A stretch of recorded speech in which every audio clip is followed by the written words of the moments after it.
Salve ouvinte que está acompanhando o nosso Pode Ter, seja muito bem-vindo. Sexta-feira, 1º de maio, dia do trabalhador, dia do trabalho. Estamos aqui, tá? Na labuta. Eu e Antônio Laroca Neto. Tudo bem, Laroca? Bom dia, tudo bom, dia. Eduardo? Garrado na enxada da Garrado na informação enxada. aqui para atender os nossos ouvintes, Verdade. né? Hoje vamos fazer uma pausa no nosso contexto histórico, naquela história que você está contando, para falar do Dia do Trabalhador. Não tem como não falar. Não tem como. Muita gente faz uma confusão, fala o Dia do Trabalho.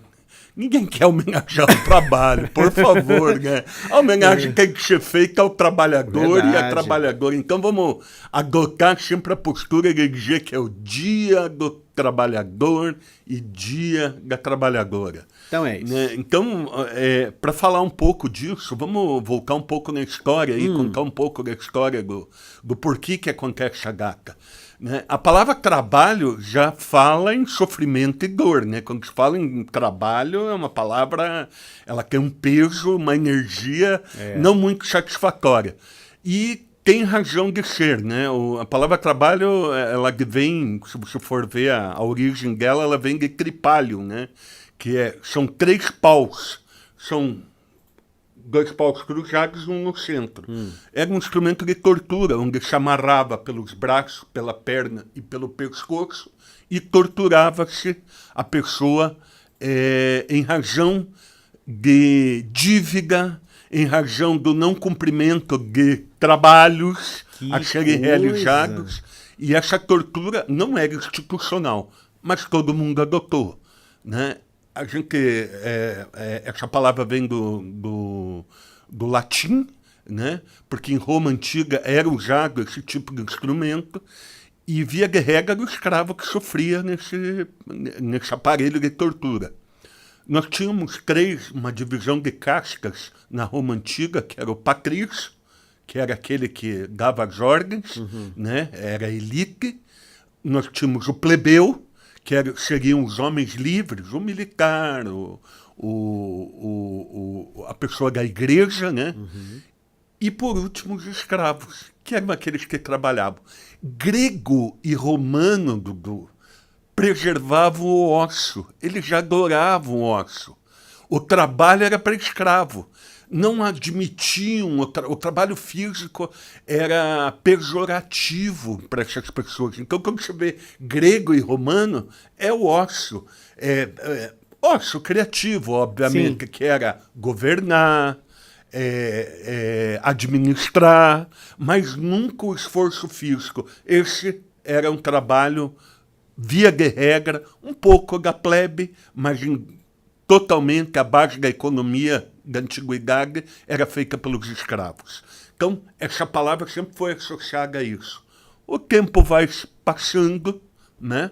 O tempo vai passando. Na Idade Média, a gente vê que a coisa começa a mudar com o cristianismo e começa o cristianismo a pregar que trabalhar era bom, que trabalhar era importante.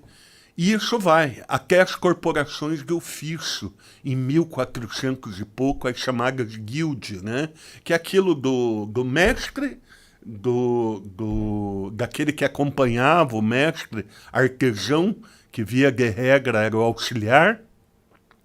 E isso foi o trabalho da época, né? As guildas, as corporações de ofício. Em 1760, em torno disso, ocorre a famosa Revolução Industrial. Né? E com a Revolução Industrial vem aquilo que nós conhecemos, classificamos hoje como trabalho e emprego. Né? Que vem produção, que vem emprego, que vem remuneração, mas a exploração continuou a mesma, ou talvez mais. Jornadas exaustivas de trabalho, 12, 14, 16 horas. Para você ter uma ideia, Dudu, trabalhava criança de 5, de 6, de 7, de 8 anos. Que coisa. Não havia legislação que protegia, seja a criança, seja a mulher, porque a mulher também estava no mercado de trabalho, mas sempre explorada. E em 1802 surge a primeira lei para que, isso na Inglaterra, para que você protegesse a criança. Olha que proteção que eles criaram. A criança só deveria trabalhar 12 horas por dia. E ela teria que estudar. Olha aí, ó. Eu não sei como que isso acontecia. E pior, não cumpriam a lei, Dudu. Mesmo a lei sendo dessa forma, e utilizava-se muito criança para entrar para casco de navio, por causa de ser mirrada, criança, de ter um porte físico pequeno. Ela era colocada em túneis de mineração, ficava muitas vezes no escuro, com uma respiração bombeada. Via de regra, as crianças não cresciam, a alimentação era péssima, e isso foi perdurando ao longo do tempo, Eduardo. Continuou até 1886, quando em Chicago, nos Estados Unidos... Nossa, mais de um século, Laroca. Foi longe, e muito sofrimento e muita dor. Em 1886, os trabalhadores americanos sindicalizados resolveram dar um basta nisso e criar a famosa jornada de 8 horas por dia. Até então, 12, 14, 16, mesmo lá nos Estados Unidos e todos os países do mundo. O que acontece? Foram fazer um protesto numa praça chamada Haymarket, uma praça de Chicago. Os sindicalistas se reuniram, foram até a praça, e lá teve um distúrbio, porque as pessoas, novamente os exploradores, tinham o poder de polícia do seu lado e o governante de plantão a servi-lo, né? Então foram enfrentar os trabalhadores em praça pública. O que aconteceu? Estouraram uma bomba, e nessa bomba morreu um policial e se feriram diversas pessoas. O que aconteceu? Vamos punir os trabalhadores. Prenderam os líderes trabalhistas, eram 8 no total, condenaram à morte, sem prova, sem um julgamento correto, condenaram eles à morte, eles eram anarquistas.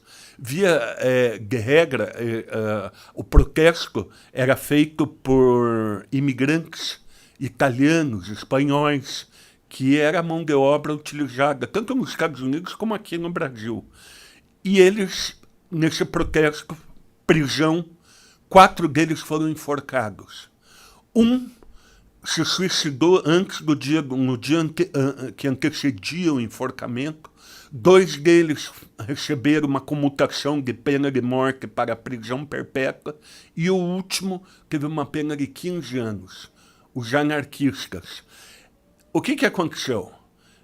Viram aquilo e o mundo começou a ver que não dava mais para admitir o sofrimento, a dor dos trabalhadores, e começou uma revolta no mundo inteiro. Inclusive continuou nos Estados Unidos, com essa revolta por parte dos trabalhadores, dizendo: nós não aguentamos mais. É preferível ir à luta e tentar reverter isso do que continuar sendo sacrificado no dia a dia. E conseguem modificar a jornada para 8 horas, né? A elite não admitiu, tanto é que não adotaram nos Estados Unidos a data de 1º de maio, que foi feita na Europa, em Paris, através do movimento anarquista e socialista, que estabeleceu a data de 1º de maio, não como comemoração, a gente não deve ver só como uma comemoração, mas como uma reflexão do que aconteceu no passado e pela luta de tantas pessoas que pereceram para que hoje nós tivéssemos uma legislação trabalhista, tivéssemos esses avanços e essas proteções diante do capital. Ocorre que no Brasil isso daí também teve movimentação, só que bem tardia.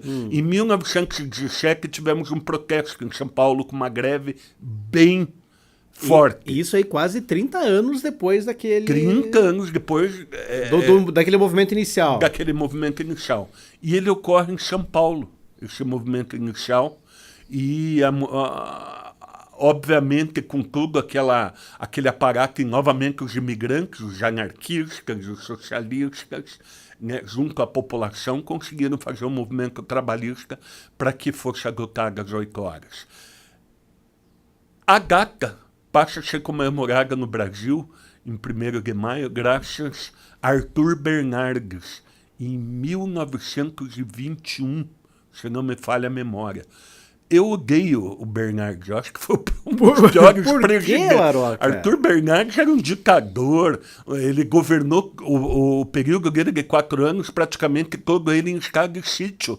Não deixava protesto, nada. Mas eu nunca tinha descobrido algo de bom que ele fez e acabei descobrindo nos livros de que... Gladiador. 1925.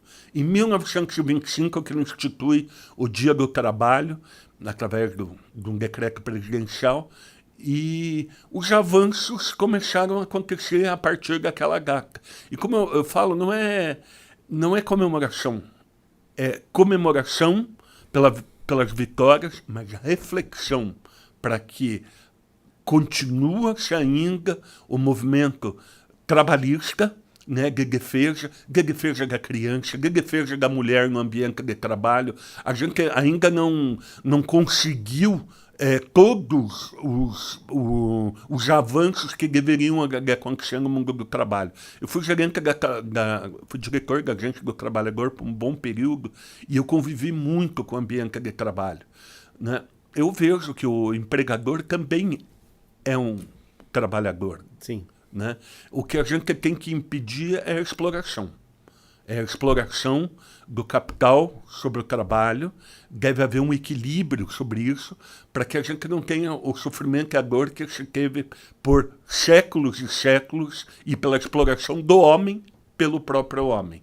Então, eu vejo hoje a luta continua para os trabalhadores. Ela não termina aqui com esse dia 1º de maio sendo instituído. Nós tivemos muito avanço com o Getúlio Vargas. O Getúlio Vargas, eu também não sou admirador, não gosto de cultuar herói, acho que não tem herói. Já Somos entendi, todos já humanos, isso, né? Mas Getúlio fez muito grande avanço. A própria consolidação das leis do trabalho, e além de outros avanços que ele jornada, o 13º e tantas outras coisas. Só que ele usava o DIP, né? Sabe o que era o DIP? O DIP era o departamento de propaganda dele, que ele usava muito bem para divulgar, e ele sabia que, atendendo o trabalhador, obviamente ele teria a resposta das urnas, tanto é que ele nunca perdeu a eleição, né? Além da revolução que ele fez em 1930, ele sempre foi muito bem cultuado pela população. Muito bem. Aprendi mais uma com você hoje, viu, Laroca? Que bom. Que bom. Muito obrigado. Toda sexta-feira temos esta aula com o Antônio Laroca Neto. Obrigado, Laroca. Até sexta que vem. Bom feriado para você. Obrigado. Bom descanso. E vamos à reflexão. A reflexão. Eu achei que você ia falar, vamos trabalhar. Não. Vou descansar agora. Sabe por que eu trabalho? Eu trabalho para me divertir. Tá certo. Para ter dinheiro para ir viajar, para ir passear. O importante é isso. É o ócio. É o ócio. Tá aí. Obrigado, Laraquinha. Bom feriado para você. Bom feriado para você também que esteve conosco aqui no Pode Ter. Segunda-feira tem mais. Tchau.